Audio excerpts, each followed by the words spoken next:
Assalamualaikum warahmatullahi wabarakatuh. Alhamdulillahirabbil alamin wa bihi nasta'inu ala umurid dunya waddin wa ala alihi wa sahbihi ajmain amma ba'du. Sebelumnya perkenalkan, nama saya Prayudi dari Fakultas Ekonomi dan Bisnis Islam, khususnya dari Ekonomi Syariah 5. Di sini saya akan sedikit memberi tanggapan pada video yang diunggah oleh dosen saya, yaitu Bapak Wadud, tentang instrumen kebijakan moneter. Sebenarnya sekilas terlihat sama, namun di sini ada beberapa pembahasan yang akan saya sampaikan. Terdapat beberapa poin atau istilah yang belum dijelaskan oleh dosen saya. Langsung saja, di sini saya mengambil dari buku Ekspres UN Ekonomi untuk MA dan SMA tahun 2019 yang diterbitkan oleh Erlangga, tepatnya pada halaman 48. Yang pertama, politik pasar terbuka atau open market policy. Pada kebijakan ini, pemerintah mengeluarkan kebijakan berupa menjual atau membeli SBI, di mana jika pemerintah menjual SBI bertujuan untuk menambah uang yang beredar guna mengatasi deflasi, sedangkan jika pemerintah membeli SBI tujuannya untuk mengurangi uang yang beredar guna untuk mengatasi inflasi. Dan yang kedua, yaitu politik diskonto atau diskon polis. Pada kebijakan ini, pemerintah menjalankan kebijakan berupa menurunkan dan menaikkan bunga, yang mana menurunkan bunga untuk menambah uang beredar dan sebaliknya menaikkan bunga untuk mengurangi jumlah uang yang beredar. Dan yang ketiga, yakni cash ratio atau cash reserve policy atau sering juga disebut cadangan kas. Pada kebijakan ini, pemerintah menurunkan atau menaikkan cadangan kas. Cadangan kas di sini merupakan uang yang dicetak oleh pemerintah atau juga uang yang berada di Bank Indonesia. Yang keempat, politik kredit atau preferred credit policy. Kebijakan ini terdiri dari dua, yaitu yang pertama kebijakan longgar dan kebijakan kredit selektif. Kebijakan kredit selektif adalah kebijakan bank sentral yang mengurangi jumlah uang beredar dengan cara memperketat syarat-syarat pemberian kredit. Dalam hal ini, bank-bank diperolehkan memberikan kredit asalkan dengan mempertimbangkan sungguh-sungguh syarat-syarat 5C, itu karakter, capability, collateral, capital, dan condition of economic. Bank sentral menjalankan kebijakan kredit selektif jika perekonomian menunjukkan gejala-gejala inflasi. Sebaliknya, kebijakan kredit longgar dilakukan bank sentral dalam rangka menambah jumlah uang yang beredar. Caranya yaitu dengan memperlonggar syarat-syarat pemberian kredit. Kebijakan kredit longgar dilakukan jika perekonomian menunjukkan gejala-gejala deflasi. Adapun kebijakan moneter selain di atas, yaitu yang pertama devaluasi, revaluasi, sanering,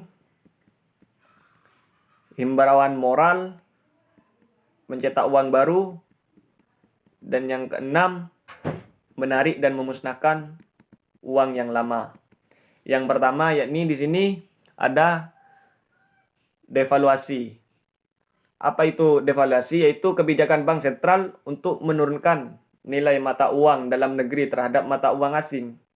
Nah, kebijakan ini dilakukan dengan tujuan memperbaiki neraca perdagangan dan neraca pembayaran. Dengan adanya devaluasi, harga barang-barang dalam negeri menjadi lebih murah jika dibeli dengan mata uang asing, sehingga barang-barang dalam negeri bisa bersaing dengan barang-barang luar negeri dan bisa meningkatkan jumlah ekspor. Jika ekspor meningkat, posisi neraca perdagangan dan neraca pembayaran dapat diperbaiki. Dan yang kedua, revaluasi. Nah, revaluasi di sini adalah kebijakan bank sentral yang menaikkan nilai mata uang dalam negeri terhadap mata uang asing. Kebijakan revaluasi ini dilakukan bank sentral jika keadaan ekonomi sudah meningkat, dalam artian barang-barang dalam negeri sudah mampu bersaing dengan barang-barang yang ada di luar negeri. Dan yang ketiga, sunering. Maksudnya adalah kebijakan bank sentral untuk memotong nilai mata uang dalam negeri. Kebijakan ini dilakukan jika negara mengalami hiperinflasi atau disebut juga inflasi di atas 100%. Sunering pernah dilakukan Indonesia pada tahun 1950 dengan memotong uang sebesar 50%. Jadi, uang dengan nominal 1.000 nilainya tinggal 500. Kebijakan tahun 1950 lebih dikenal dengan istilah Gunting Safruddin. Kemudian pada tahun 1965, pemerintah kembali memotong uang nilai 1.000 sebanyak 99,9%. Sehingga nilai uang 1.000 tersebut tinggal 0,1%. Dengan demikian, uang 1.000 tersebut nilainya itu tinggal 1. Nah, yang keempat, yakni himbauan moral, seperti Bank Sentral mengeluarkan pidato, pengumuman atau edaran kepada bank umum dan pelaku moneter lain yang berupa larangan atau ajakan. Misalnya, larangan atau ajakan untuk menahan pinjaman atau melepaskan pinjaman pada waktu tertentu. Yang kelima, mencetak uang baru. Nah, mencetak uang baru dilakukan Bank Sentral dalam rangka menambah jumlah uang yang beredar. Percetakan ini tidak serta-merta dilakukan setiap waktu, namun terdapat waktu-waktu tertentu, waktu yang sudah ditentukan untuk kapan Bank Sentral mencetak uang baru tersebut. Nah, yang keenam, menarik dan memusnahkan uang lama. Menarik atau memusnahkan uang lama dilakukan Bank Sentral dalam rangka mengurangi jumlah uang yang beredar. Dulu kita masih menggunakan uang logam, Rp5, 10, dan kertas 100 yang warna merah. Sekarang kita sudah tidak menemui atau tidak menggunakan uang-uang tersebut karena Bank Sentral telah menariknya dari peredarannya. Penarikan tersebut selain untuk mengurangi jumlah uang yang beredar juga untuk menyesuaikan dengan perkembangan zaman. Uang Rp5 ditarik karena sudah tidak berfungsi lagi di masyarakat. Sudah tidak ada satupun barang yang bisa dibeli dengan uang sebesar itu.